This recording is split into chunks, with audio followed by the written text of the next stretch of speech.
വന്യമൃഗങ്ങളുടെ ആക്രമണത്തിൽ പ്രഥമ ഉത്തരവാദിത്വം വനംവകുപ്പിന് തന്നെയാണെന്ന് വനം മന്ത്രി ഷിബു ബേബി ജോൺ.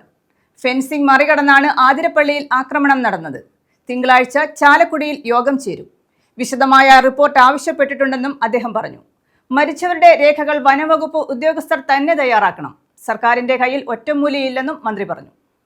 വന്യമൃഗങ്ങളുടെ ആക്രമണത്തിൽ പ്രഥമ ഉത്തരവാദിത്തം വനംവകുപ്പിന് തന്നെയാണെന്ന് മന്ത്രി ഷിബു ബേബി ജോൺ. ഫെൻസിംഗ് മറികടന്നാണ് ആതിരപ്പള്ളിയിൽ കാട്ടാനയുടെ ആക്രമണമുണ്ടായത്. തിങ്കളാഴ്ച ചാലക്കുടിയിൽ യോഗം ചേരും. വിശദമായ റിപ്പോർട്ട് ആവശ്യപ്പെട്ടിട്ടുണ്ടെന്നും മന്ത്രി കൊല്ലത്ത് പറഞ്ഞു.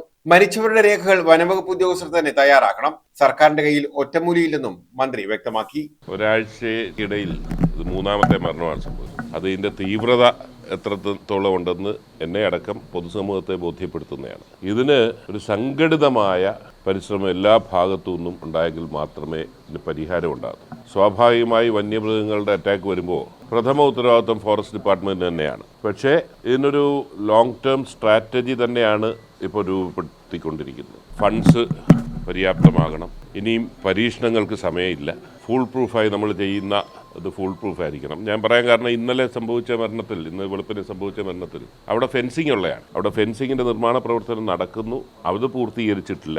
അങ്ങനെ ചില വിഷയങ്ങൾ ശ്രദ്ധയിൽപ്പെട്ടിട്ടുണ്ട്. അത് തിങ്കളാഴ്ച രാവിലെ അവിടെ ചെന്ന് ഒരു അവലോകന റിപ്പോർട്ടും എടുത്തതിന് ശേഷം കൂടുതൽ വ്യക്തത വരുത്താം. വന്യജീവി ആക്രമണങ്ങളുമായി ബന്ധപ്പെട്ട് കഴിഞ്ഞ 6 മാസത്തെ റിപ്പോർട്ട് ആവശ്യപ്പെട്ടിട്ടുണ്ട്. വന്യജീവി ആക്രമണങ്ങൾക്കെതിരെ സംഘടിതമായ ശ്രമം എല്ലാ ഭാഗത്തു നിന്നും ഉണ്ടാകണമെന്നും മന്ത്രി പറഞ്ഞു. ന്യൂസ് ബ്യൂറോ, കൊല്ലം.